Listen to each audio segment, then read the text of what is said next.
दोस्तों स्वागत है आप सभी का वर्ल्ड अफेयर्स चैनल पर। और स्टार्ट करते हैं अपने आज के करंट अफेयर डेली बेसिस पर। यहाँ पर आपके points, organisation, special day, insecurities, news of the day, PYQ cover कर सकते हैं। आपको ये Telegram channel Aman sir wifi study search करना है, इसे ज्वाइन करना है पीडीएफ और लिंक्स के लिए, सो दैट कि आपको आसानी से कनेक्टिविटी मिल सके। दूसरा इंपॉर्टेंट ये है कि आपकी ये क्लास सुबह 6 बजे वर्ल्ड अफेयर्स के वीडियो सेक्शन में आ जाती है। रेगुलर पढ़ो, फायदा होगा। चलिए, आज कोई स्पेशल दिन नहीं है, जिस दिन होगा डेफिनेटली मैं कवर कराऊंगा, ठीक है। आज क्वेश्चन से ही स्टार्ट कर देंगे डायरेक्टली। पहला क्वेश्चन आप सभी के सामने कि कौन सी मिनिस्ट्री ने हाल फिलहाल में ये कहा है कि हमारे जो खरीफ क्रॉप का प्रोडक्शन है इस मॉनसून सीजन में डिक्रीज हुआ। तो डेफिनेटली क्रॉप्स की बात हो रही है तो मिनिस्ट्री ऑफ एग्रीकल्चर ऑप्शन में दे रखा है, ठीक है। इंपॉर्टेंट ये है कि पिछली साल कितना था, इस साल कितना है, गिरावट कितनी है। ये तीन बातें जो हैं आपके दिमाग में होनी चाहिए, ठीक है। और इन तीन बातों का जवाब भी आपको आना चाहिए। देखिए, जो पिछले साल का प्रोडक्शन था ना, ठीक है, वो था इतने लाख हेक्टर का, और अकॉर्डिंग टू द डाटा ये अब इतना है। तो डेफिनेटली ये कितना डिक्रीज हुआ है, 1.55% के आसपास जो है इस बार का। अगर डाटा देखा जाए तो इस साल में 1.55% डिक्रीज हुआ है, ठीक है, हमारी खरीफ क्रॉप में। खरीफ क्रॉप जो है इसकी बिगिनिंग कब होती है, शुरुआत कब होती है, on the onset of south west monsoon, जून के आसपास जो है ये स्टार्ट हो जाता है। तो इस बार ये गिरावट आई है खरीफ सीजन में, खरीफ क्रॉप्स में। चलिए क्वेश्चन देखिए, बड़ा महत्वपूर्ण सवाल है ये भी। मैं नंबर ऑफ क्वेश्चन बढ़ाता जा रहा हूँ आपके, सो डैट आपको वन शॉट सॉल्यूशन एक ही वीडियो में मिल जाए पूरे दिन के करंट अफेयर, आपको और कहीं पे पढ़ने की जरूरत ना पड़े। कौन सी स्टेट है जिसने 7 इंडिजिनियस फूड प्रोडक्ट्स को लॉन्च किया है? और सवाल अब ये पूछा गया कि लॉन्च किसने किया है। Union ministry of state for food processing ने लॉन्च किया है, जल शक्ति प्रहलाद सिंह ने लॉन्च किया है। तो किस स्टेट के लिए, जल्दी से बताइएगा। तो ये क्वेश्चन का आंसर क्या है? असम, मणिपुर, उड़ीसा, मध्य प्रदेश। तो आंसर है इस क्वेश्चन का मणिपुर इसका आंसर है। मैं इसका पूरा डिटेल बताता हूँ। पहली बात तो प्रोडक्ट कितने हैं, 7। दूसरा, ये प्रोडक्ट जो हैं ये डेवलप किए गए थे under the lab project of Manipur food industry corporation limited. Important है कि इन प्रोडक्ट को इस lab project Manipur food industry corporation limited के तहत जो है डेवलप किया गया। और कोलैबोरेशन किसकी थी इसमें? TQS ग्लोबल जो गाजियाबाद बेस्ड है, इसकी कोलैबोरेशन थी साथ में। इसका बजट कितना था? 10 लाख का बजट था। ये इंपॉर्टेंट है, फैक्ट आपको पता होने चाहिए।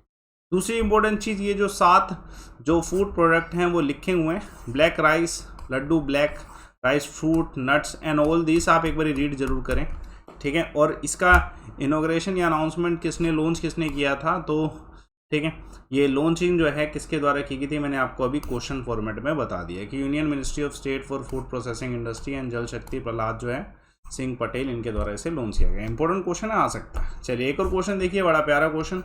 देखिए इसके बारे में आपने पहले सुना होगा, लेकिन ये अभी हाल फिलहाल में 26 अगस्त को होने वाली है, तो इम्पोर्टेंट क्वेश्चन है, आ सकता है, ठीक है। Malabar naval exercise America, Australia और इंडिया और कौन से देश के बीच में होगी? ठीक है, इंपॉर्टेंट क्वेश्चन है। देखिए और डेफिनेटली ये क्वाड है, तो अमेरिका, ऑस्ट्रेलिया, इंडिया और जापान है, ये चारों के चारों मिलकर इस मालाबार नेवल एक्सरसाइज को करने वाले। इससे पहले मैं इसकी डिटेल बता चुका हूँ कि ये जो क्वाड अलायंस बनाया गया है, एग्जैक्टली ये क्वाड अलायंस एक तरीके से चाइना की जो ग्रुपिंग है उसको काउंटर करने के लिए बनाया गया। इंपॉर्टेंट है, क्वेश्चन आ सकता है। इसमें इंडिया की तरफ से शिप, शिवालिक, कदमत जो है ये सब होंगे। ये कहाँ पे होने वाला है? ये ग्वाम एक लोकेशन है, आइलैंड टेरिटरी है अमेरिका में, यहाँ पे इसे ऑर्गेनाइज किया जा रहा है। और इम्पोर्टेंट ये है कि कहाँ से कितने दूर पड़ती है, तो ये आइलैंड ऑफ ग्वाम जो है 2500 किलोमीटर ईस्ट में पड़ता है फिलीपींस के। इंपॉर्टेंट क्वेश्चन है, 4 दिन की एक्सरसाइज है, इंपॉर्टेंट क्वेश्चन है, पूछा जा सकता है। चलिए, ये इंडियन ओशन और पैसिफिक ओशियन में अल्टरनेटिवली एक्सरसाइज एनुअली जो है कंडक्ट की जाती है। इंपॉर्टेंट क्वेश्चन, फैक्चुअली क्वेश्चन आ सकता है। एक और क्वेश्चन देखिए, बताइए कौन सा ऐसा स्टेट है जिसने मैसिव टैलेंट सर्च ड्राइव जो है स्पोर्ट्स फील्ड में किया है? देखिए ओलंपिक के बाद से बहुत सारी स्टेट ने ऐसा शुरुआत की है, ठीक है। उसमें बहुत सारे क्वेश्चन आ रहे हैं, जैसे डायरेक्ट ऐसे ही क्वेश्चन आएगा कि मैसिव टैलेंट सर्च ड्राइव जो है किसके द्वारा स्टार्ट की गई? तो ये मध्य प्रदेश के द्वारा स्टार्ट की गई। मध्य प्रदेश सरकार ने कहा है कि हम कुछ ऐसे टैलेंटेड स्पोर्ट्स पर्सन जो हैं अपनी स्टेट में सर्च कर रहे हैं, ऑनलाइन उनका रजिस्ट्रेशन होगा, सारी फैसिलिटीज़ प्रोवाइड की जाएंगी। 18 स्पोर्ट्स एकेडमीज जो हैं स्टेट में, वहाँ पर उनको ट्रेन किया जाएगा, उनके ऊपर इन्वेस्टमेंट की जाएगी कि वो जो है स्पोर्ट्स में अव्वल आ सकें आगे जाके। तो बस इतना ही याद रखिए कि मध्य प्रदेश सरकार ने इतना किया है, ठीक है, इस ड्राइव को, कैंपेन को स्टार्ट किया। बताइए, उभरता सितारा फंड, इसको और भी नाम से यूएसएफ के नाम से ज़्यादा जाना जाता है, कि कौन सी मिनिस्ट्री ने लॉन्च किया उभरता सितारा फंड? तो मिनिस्ट्री ऑफ फाइनेंस के द्वारा जो है ये लॉन्च किया गया, यानी कि फाइनेंस मिनिस्ट्री, वित्त मंत्रालय के द्वारा। देखिए, मैं आपको ये पूरा बता देता हूँ कि उभरता सितारा ये जो लॉन्च किया गया है फंड, ये माइक्रो स्मॉल मीडियम एंटरप्राइजेस के लिए किया गया है, कि हमारे देश में जो माइक्रो स्मॉल मीडियम एंटरप्राइजेस हैं उनको फंड मिल सके, जिससे कि वो कंपनीज आगे काम कर सके। अब इसमें कोलैबोरेशन क्या है? कोलैबोरेशन होगा किसका? एक्जिम बैंक और सिडबी का, small industry development bank of India जो है ना, ठीक है। तो एक्जिम बैंक और एक्जिम यानी कि एक्सपोर्ट इंपोर्ट और सिडबी के द्वारा जो है ना ये किया जाएगा, सो डैट कि ये माइक्रो स्मॉल मीडियम एंटरप्राइजेस को सपोर्ट कर सकें। इसको पहले लॉन्च किया गया था, लेकिन कॉर्पस कोविड-19 की वजह से रुक गया था। 2500 रुपीज़ का आसपास ये फंड होने वाला है। इंपॉर्टेंट क्वेश्चन है, पूछा सकता है। इसकी अनाउंसमेंट होगी। ज़्यादा फोकस यूपी जैसे राज्य में किया जा रहा है, क्योंकि यूपी में माइक्रो स्मॉल मीडियम एंटरप्राइजेस बहुत सारे हैं, तो इंपॉर्टेंट क्वेश्चन आने के चांसेस पूरे हैं। किसने अनाउंस किया? तो यूनियन फाइनेंस मिनिस्ट्री ने जो है लॉन्च किया था, निर्मला सीतारमन जी के द्वारा। ठीक है, इंपॉर्टेंट क्वेश्चन आ सकता है। चलिए, बहुत प्यारा क्वेश्चन। कौन सी कार मैन्युफैक्चरिंग कंपनी है जिस पर 200 करोड़ का जुर्माना लगाया गया है कॉम्पिटिशन कमीशन के द्वारा? तो यह हाल फिलहाल में ये जो जुर्माना है मारुति सुजुकी पे लगा है। मारुति सुजुकी पे इस वजह से लगा है, देखिए कॉम्पिटिशन कमीशन ऑफ इंडिया ने ये जुर्माना 200 करोड़ का लगाया है मारुति सुजुकी पे। कारण इसका क्या रखा गया कि ये जो डीलर डिस्काउंट पॉलिसी है ना, वो एक तरीके से एंटी कॉम्पिटिटिव पॉलिसी हो रही है, जिसकी वजह से जो है ना ये मतलब कॉम्पिटिशन जो है, सिनेरियो है, पूरी जो मार्केट है उसमें दिक्कत हो रही है। इस वजह से जो है ये जो है जुर्माना लगाया गया मारुति सुजुकी के ऊपर कि आप ऐसा ना करें। ठीक है, जो मारुति सुजुकी के जो डीलर्स हैं वो ऐसा ना करें रीसेलेबल कार में। ठीक है, चलिए एक और क्वेश्चन देखते हैं, इस क्वेश्चन का आंसर बताइएगा। देखिए, मैंने इसके बारे में पहले बताया था, इसका अपडेट आया, जितने अपडेट आते रहेंगे उतना हम करते रहेंगे। कि मैंने पहले आपको बताया अंडर 20 जो चैंपियनशिप एथलेटिक्स की हो रही है वो नैरोबी में हो रही है। मैंने पूरी डिटेल बताई थी कौन कौन खिलाड़ी जा रहे हैं। सवाल हाल फिलहाल में यह है कि एक खिलाड़ी हैं जो सिल्वर मेडल जीती हैं वुमेन लॉन्ग जंप इवेंट में। ठीक है, हाल फिलहाल में जो हो रहा है सिल्वर मेडल जीती हैं। अब उनका नाम क्या है? तो आंसर है इस क्वेश्चन का शैली सिंह। ठीक है, ये सिल्वर मेडल जीती है, उभरता सितारा है एक तरीके से हमारे देश का। तो हमारे लिए क्वेश्चन इंपॉर्टेंट है, क्योंकि सिल्वर जीतना भी अच्छी बात है। देखिए, गोल्ड कौन जीता है? स्वीडन की जो ठीक है माजा स्काक हैं वो गोल्ड जीती हैं, लेकिन जो सिल्वर हैं वो इनके द्वारा जीता गया है। ठीक है, और जो ब्रोंज है वो यूक्रेन मारिया के द्वारा जीता गया है। ठीक है, इंपॉर्टेंट क्वेश्चन है, और इनके द्वारा जो है सिल्वर जीता गया। बस इतना याद रखिए, इंपॉर्टेंट क्वेश्चन है। ठीक है, इससे पहले भी 2 मेडल आ चुके हैं, इंपॉर्टेंट क्वेश्चन है, पूछा सकता है। हाल फिलहाल में यूएसए डीएफसी और कौन से बैंक के बीच में 50 मिलियन का एग्रीमेंट साइन हुआ है वुमेन्स और माइक्रो स्मॉल मीडियम एंटरप्राइजेस के लिए? तो स्टेट अवे क्वेश्चन है कि कोटक महिंद्रा बैंक ने किसके साथ? याद रखिएगा, United state agency for international development के साथ और USA international development finance corporation के साथ कोटक महिंद्रा बैंक ने ये ठीक है पूरी डील साइन करी है, जिस डील के अंदर ठीक है 50 मिलियन डॉलर का अमाउंट। ठीक है, और ये फ़ायदा किसको देगा? जो हमारे स्मॉल मीडियम एंटरप्राइजेस हैं और वुमेन्स जो हैं उनके बिजनेस को फ़ायदा देगा डेफिनेटली। एक और क्वेश्चन देखते हैं, इस क्वेश्चन का आंसर बताएगा। जैसे अभी मैंने आपको बताया टैलेंट हट का जो क्वेश्चन था, सेम वैसे ही कौन सा ऐसा स्टेट है जिसने कमेटी कंस्टिट्यूट करी है जिसमें ये 75 प्रोमिसिंग एथलीट पेरिस ओलंपिक 2024 के लिए जो है ठीक है ढूंढेंगे, उनको ट्रेन करेंगे, उन पे इन्वेस्ट करेंगे, सो डैट कि गोल्ड या सिल्वर या कोई भी एक मेडल आ सके। ठीक है, सभी में से। ठीक है, तो आंसर क्या है? ये किसने? कर्नाटका ने कमेटी बैठाई है। देखिए, कर्नाटका ने कहा है कि हमारा टारगेट पेरिस ओलंपिक 2024 है, और इसके लिए हम एक कमेटी बैठा रहे हैं, जिसमें हम कमेटी को एक काम सौंपेंगे कि ये 75 प्लेयर ठीक है ऐसे सर्च करें, सिलेक्ट करें जो कि बेहतरीन हो। इन पे इन्वेस्ट होगा, हर एक प्लेयर को 5 लाख दिए जाएंगे कि वो अपने ट्रेनिंग ठीक है सप्लीमेंट स्पोर्ट्स इन सब पे इन्वेस्ट कर पाएँ आसानी से।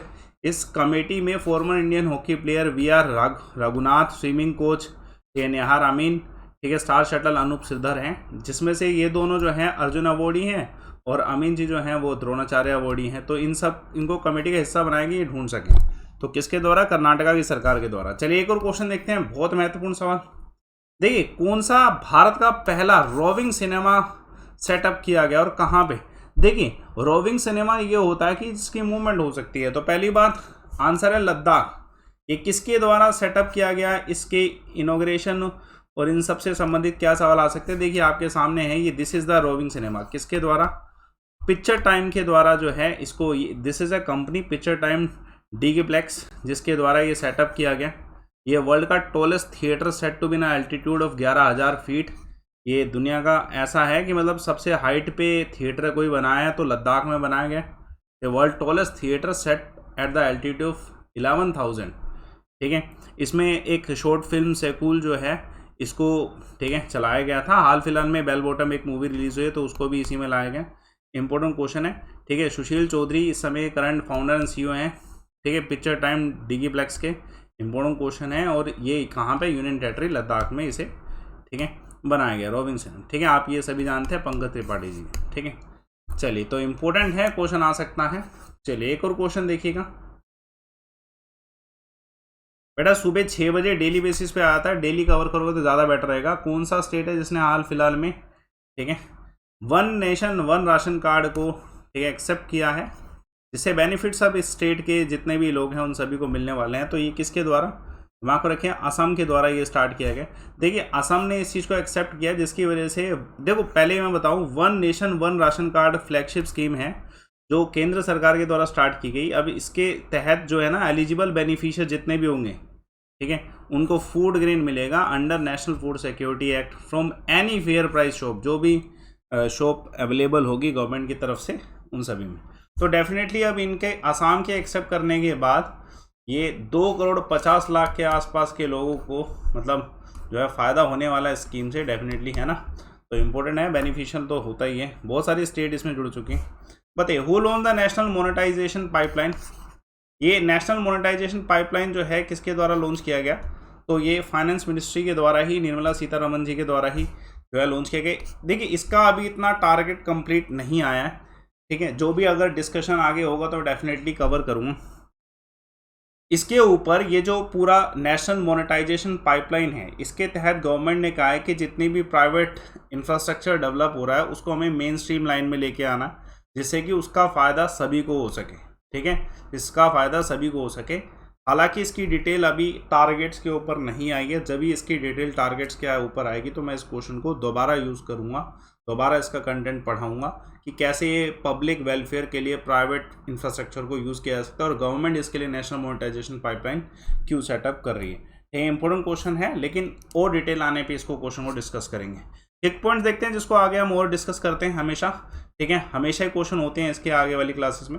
चाइना ने डिप्लोमेटिक रिलेशन जो है ताइवान के इशू पर किससे ख़त्म कर दिए, तो आंसर क्या, लुधियाना जो है इसके साथ ख़त्म करें। ठीक है, स्टेट का फर्स्ट बम्बू इंडस्ट्रियल पार्क जो है कहाँ पे, तो असम में है, ऑल ओवर इंडिया। ठीक है, फर्स्ट बम्बू इंडस्ट्रियल पार्क, ठीक है, असम नॉर्थ ईस्ट में। देखिए हाल फिलहाल में पेटेंट ग्रांट में 572% ग्रोथ हुई है। कितने सालों में, लेकिन पूछा जाए कितने सालों में, तो 7 सालों में। इसका एक अपडेट जरूर पढ़ेंगे। देखिए कल मैंने आपसे एक क्वेश्चन पूछा था, उसका आंसर मैंने कहा था कि थोड़ा सोच समझ के बताइएगा। सवाल ये था आपके सामने कि कौन सा अपेक्स बॉडी है जो प्लान करता है, कोऑर्डिनेट करता है, रिसर्च करता है एग्रीकल्चर सेक्टर और अलाइड फील्ड में। तो इसका आंसर बिल्कुल तेजल कामले के द्वारा बिल्कुल सही बताया गया, Indian council of agriculture research के द्वारा। नाबार्ड इसका आंसर नहीं होगा दोस्तों, इसका answer Indian council of agriculture research है।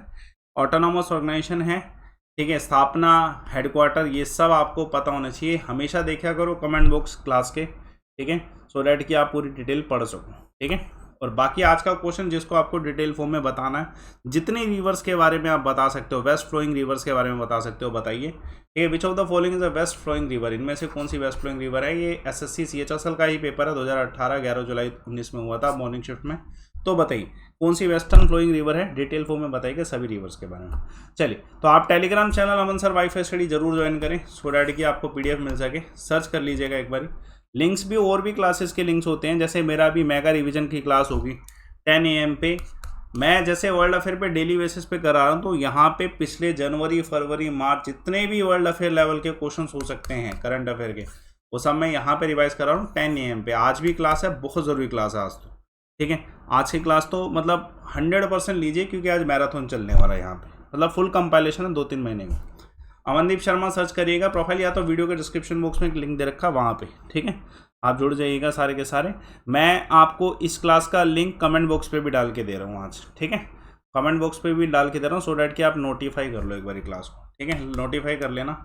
बाकी आपके लिए कोर्सेज अवेलेबल हैं, एसएससी का गोल हो या कोई अन्य गोल, गेट्स में क्लिक करें, रेफर कोड लाइव अमन यूज़ करें, इस रेफर कोड से वन शॉट सॉल्यूशन है।